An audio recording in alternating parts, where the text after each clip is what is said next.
The next panel, we actually have someone else moderating. His name is Paresh Patel. He's come from Singapore. He's a partner at Cooley, which is mostly in Singapore, but they serve all of Asia. Big markets, Japan. They're pretty new in Saigon, but that tells you a lot about where Vietnam is going. He will be moderating the next panel, which is called David versus Goliath, being a challenger in the market. We have two speakers, Pierre Hoang, he's the acting chief commercial officer of Bamboo Airways, and then also Marcin Miller, the CEO and founder of Galaxy FinX. If the three of you can make your way to the stage, please, we can get started.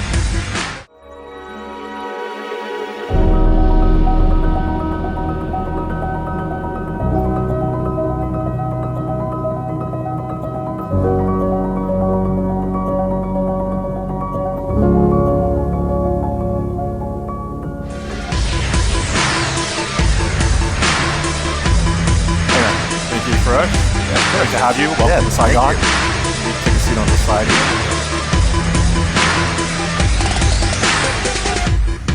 here. Pierre and Marcin. The three of them have flown in for this event. Marcin, you just came from the US back last week. Okay. Pierre's based in Hanoi, Fresh is in Singapore. I'll just do a quick intro for you guys, and you guys can get started. Fresh, like I mentioned, partner at Cooley. Thanks for coming here today, Fresh. Yeah. Pierre, acting chief commercial officer at Bamboo Airways. He was also a founding member. He's French Vietnamese. And then we also have Marcin Miller. Galaxy FinX, do you guys know that brand? It's been in the news just a little bit, hasn't really launched yet. Big fintech play coming out soon. We'll hear from Marcin himself. So I'll let the three of you get started. Thanks so much. Excellent, thank you. I hope I can do as good of a job as Hua has done on moderating. So I'm excited to host or to moderate this next panel, as I'm joined by two seasoned veterans to talk about David versus Goliath and being a challenger in the market. I read both of your backgrounds, and so you have some interesting perspectives to share. Maybe just to set the context for everyone, I actually had to look this. I mean, we all know what David versus Goliath as a metaphor means, but I actually had to look it up a little bit. So it's a story, a biblical story about this great warrior named Goliath for this big attacking army, and the smaller underdog army. Every day he puts a challenge out, says, send your best warrior, and and Goliath is slaying every great warrior that's coming out from the attack, the besieged army. And then finally, on whatever day 30 or something, David shows up, and he has a little slingshot, nails the giant in the forehead, and then cuts off his head, and manages to slay the giant, which no other great warrior was able to do. And the point of the whole story is that it's, of course, about underdogs and how do underdogs prevail over established market players who are the Goliaths or the giants. But it's also about, it's a reference to the agility that entrepreneurs in rising businesses need to have, as well as resourcefulness. So with that, let me introduce both Pierre Hoang, who's the Chief Commercial Officer for Bamboo Airlines, and Marcin, who's the CEO and founder, Marcin Miller, apologies. Marcin Miller, who's the CEO and founder of Galaxy FinX. Maybe both as a way for each of you to offer up introductions about yourselves, your businesses as well. What I'd love to understand is that, what do you consider your slings in each of your respective businesses, or your slingshots in your respective businesses? Yes. So thank you for inviting me today in this room. So yesterday I looked at the YouTube to understand better the David. It's quite, I went to Wikipedia. I'm aware, but it's quite, for Vietnamese people, it's a different culture. So everyone here coming from Europe, US, and Australia maybe understand that's, let's say, history. But Vietnamese people, we may not at that culture. But coming back just shortly, I joined Bamboo Airways from very beginning. So the second person, back to 2017, I went back from Europe. So I spent almost 20 years in Europe working from the same industry. So I've been invited to join the startup from beginning. So we are very young airlines at the beginning of that startup project, and we have launched the first flight beginning of 2019, and we are just young boys, almost 4 years, but we have already achieved a lot of things even during the COVID time. So we operate almost on the airport in Vietnam. So domestic we cover 21 over 22 airports, excepting one in Cà Mau is very technically our aircraft cannot land and take off due to the hardness of the runway. So we cover all the domestic market already, including some new routes. For example, Hanoi to Con Đảo, Iceland, and Ho Chi Minh City to Dien Bien. So everyone know about Dien Bien Phu history.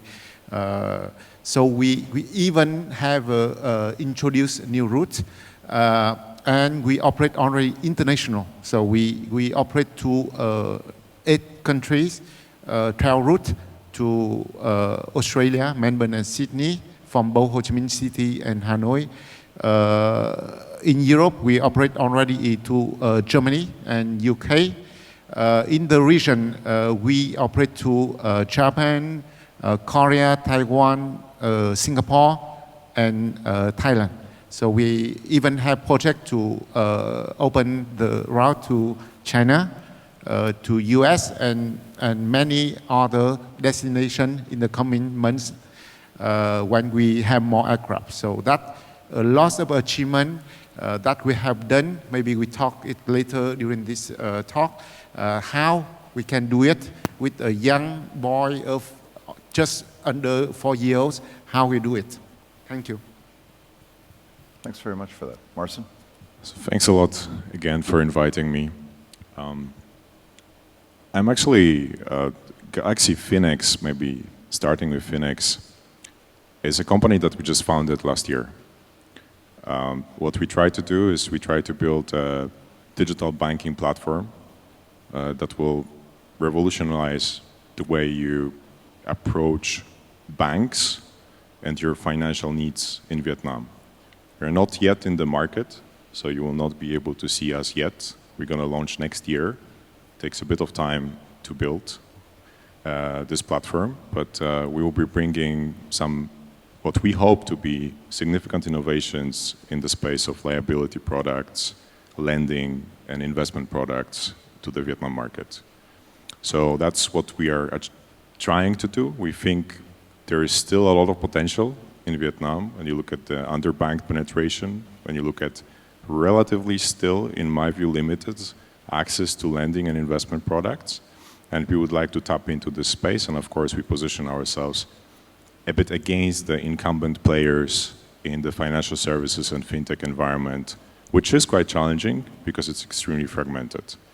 I've been here for 8 years right now in Vietnam.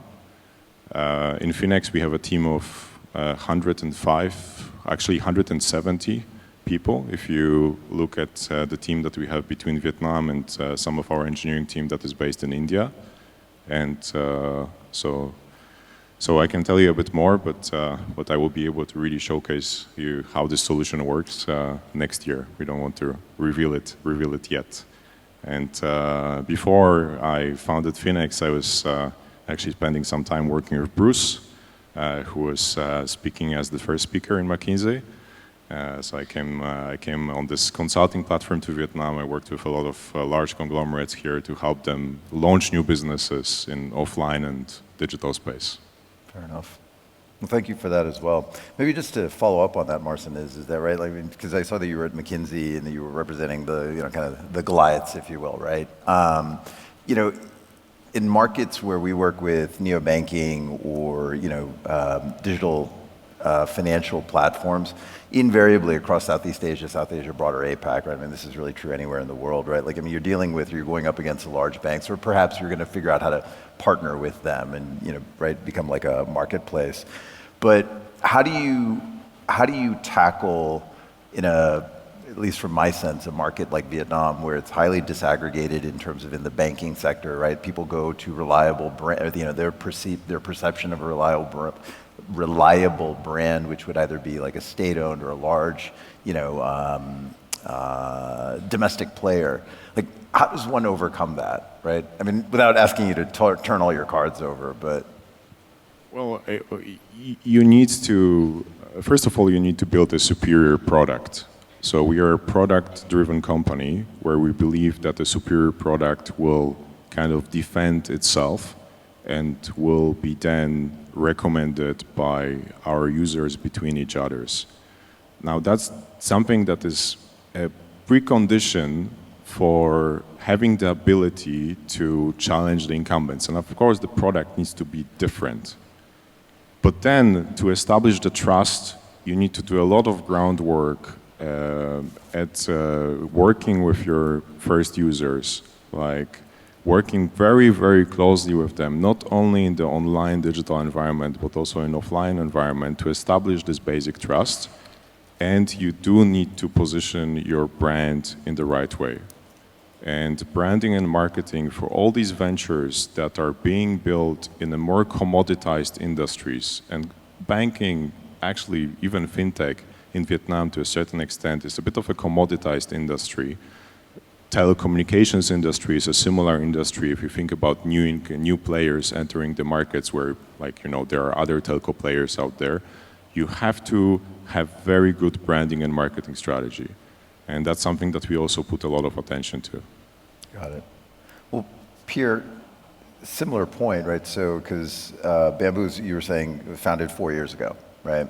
So, was part of the strategy also to build a quote-unquote superior product, perhaps a superior service versus what I'm presuming, and it would actually be useful to understand what was the lay of the land for, you know, for someone like me who doesn't know as much about the Vietnamese aviation sector. Like, how did you do it? How did you get to where you are now, where you have international routes, domestic routes, where you were probably competing against state-owned airlines, among others?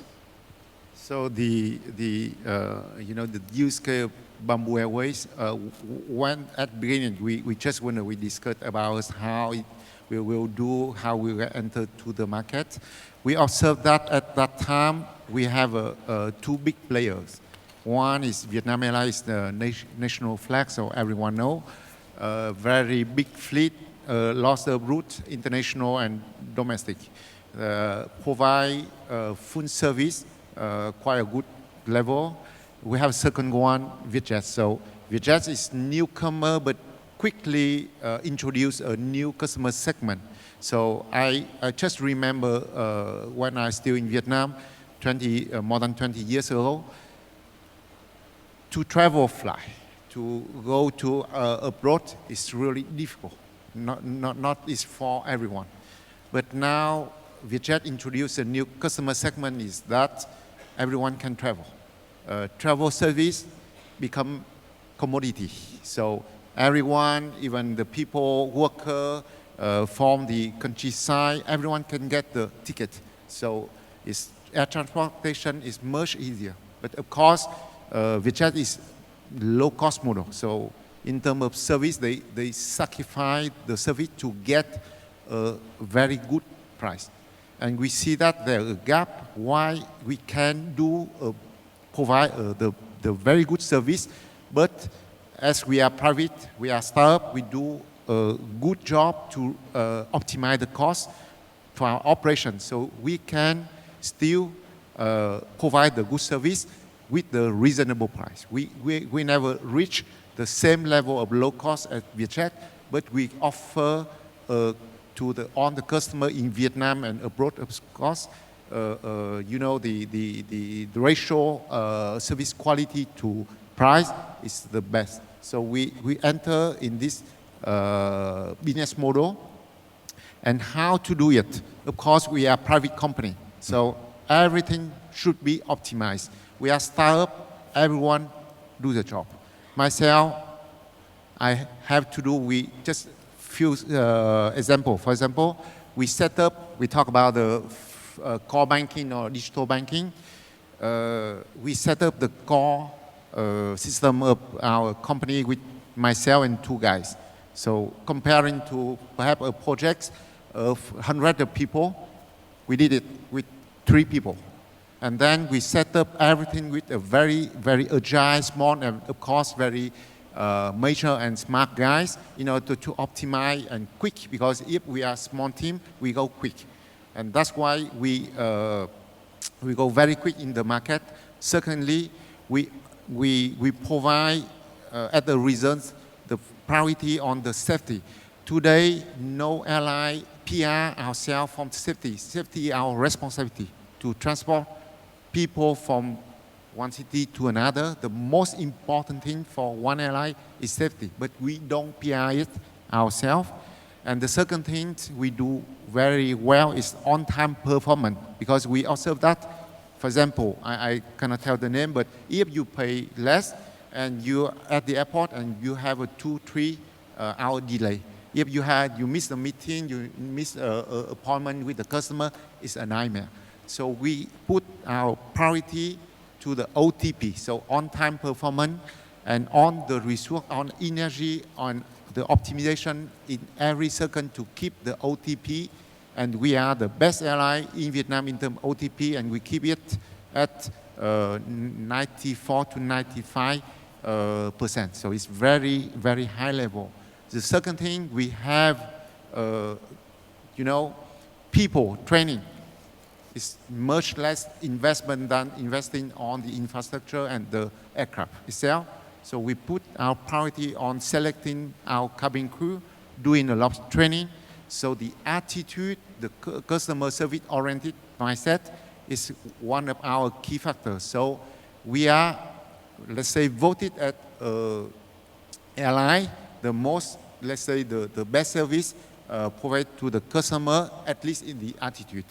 We follow the industry. We observe that before the taxi industry, we have before Uber and Grab come into the market, the service level is one thing.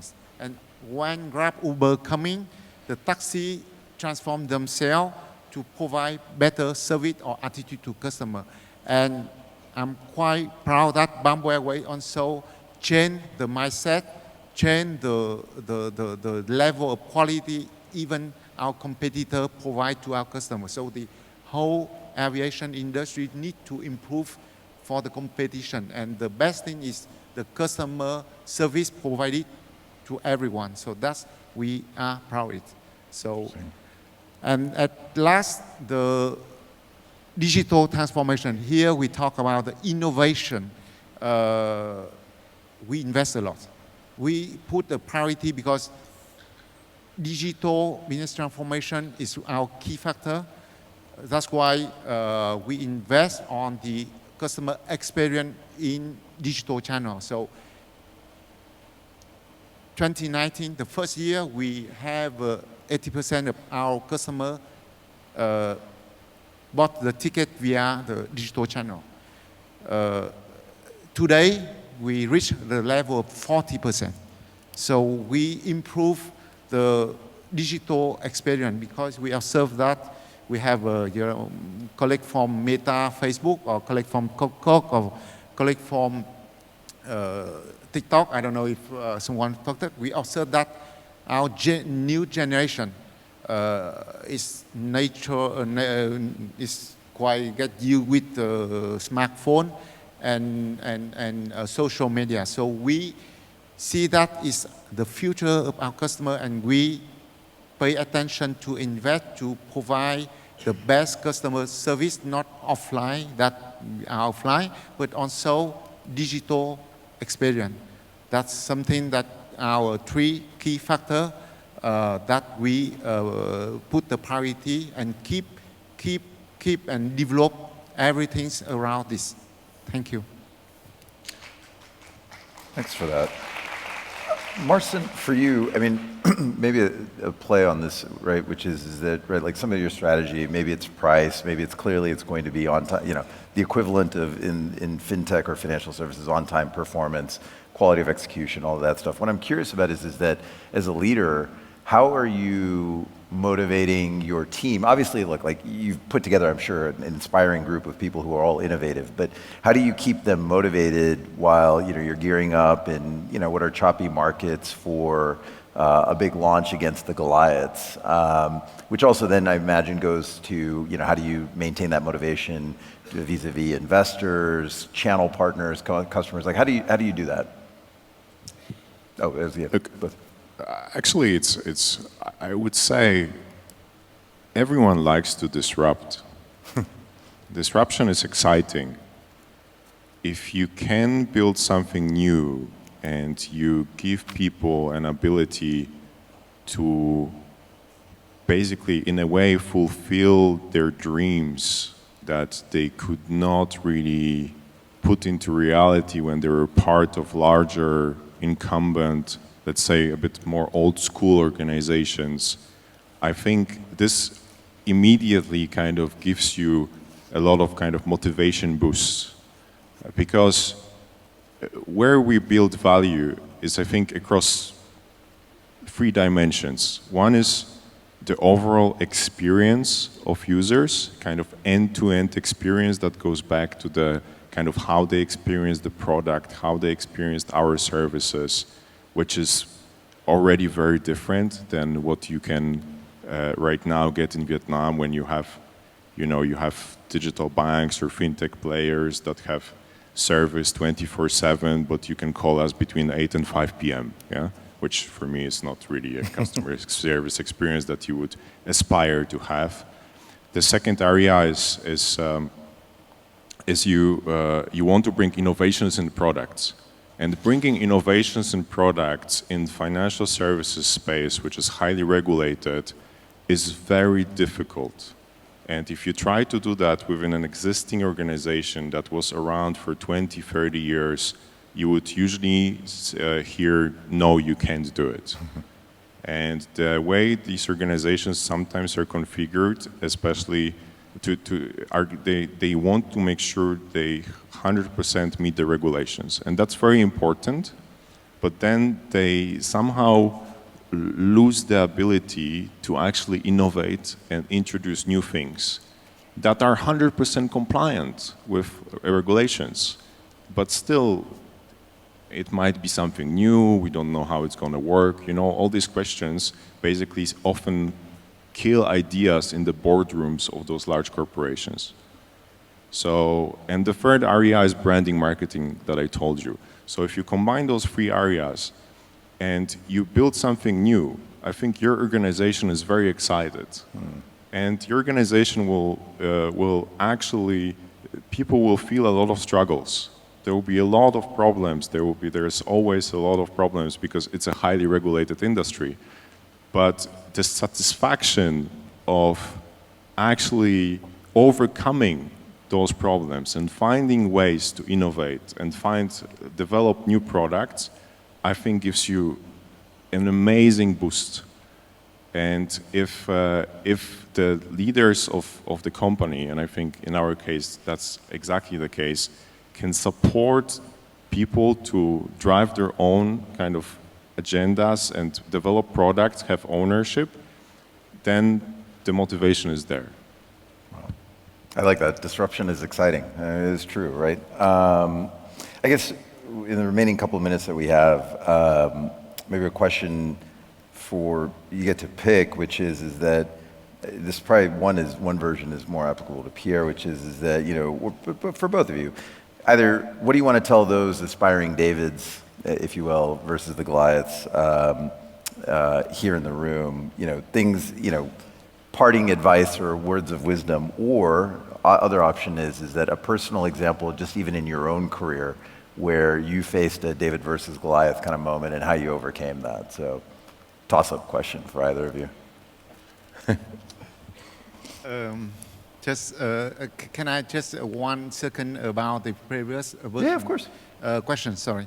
The motivating people is very important. I'm quite proud, and when I talk to my people, my staff, I just said, because we were a staff, so I talk, you are to my people and staff, you are not just part of Bamboo Airways history, but you make the history of Bamboo Airways together with us. So make the people proud doing something together is crazy, and gave them the challenge to be the best in the market. So and then myself also, even get the challenge doing the core system of the aviation industry. I'm proud. We are investing. We do transform ourselves to the higher level of the service, also in terms of technology, in terms of operation, and become a global player. So now we are now considered as a global player.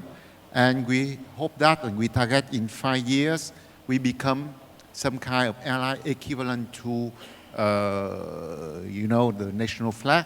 Like in Japan, we have All Nippon Airways and Japan Airlines. Or in Korea, we have Asiana and Korean Air. In order to provide to the market and the customer the choice.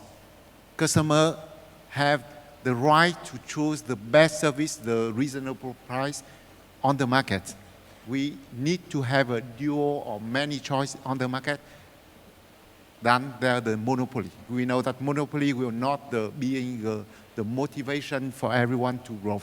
Disruption, innovation is come back to give to our end user customer the best service. Thank you. Thanks. Marcin? We'll give you the final word. Yeah, so I see the prompter right now. Please wrap up. Please wrap up. So guys, I think, look, just maybe to share from my perspective and what we've been doing over the last 12 months. First of all, if you have an idea to innovate something, go for it. Like, don't be afraid to do it. But find a group of people that you can do it with. Because all the ideas, you will not be able to push them alone. You need to have a really good group of people that can do it with you. One of the things that I'm most proud of the last 12 months is that we managed to build a fantastic team that is going together in the same direction. The second thing, a bit maybe, I don't know if controversial but sometimes you don't need to fight with the Goliath. Sometimes you have to partner with the Goliath, or find a way to cooperate or bring your solutions to the Goliath. If you look at a lot of startups that were created over the years, a lot of them had some sort of partnership with a Goliath or an incumbent player. And at some point, they either acquired the incumbent or they managed to live separately and they managed to spin off and create a totally different industry sometimes. So think about this. Thank you. That's a great point. It's not necessarily a binary outcome. So, well, best of luck on the launch into 2023, and look forward to both myself flying, but also seeing how Bamboo Airlines progresses over the coming years. Thanks very much. Thank you both. Thank you. Thank you. All right.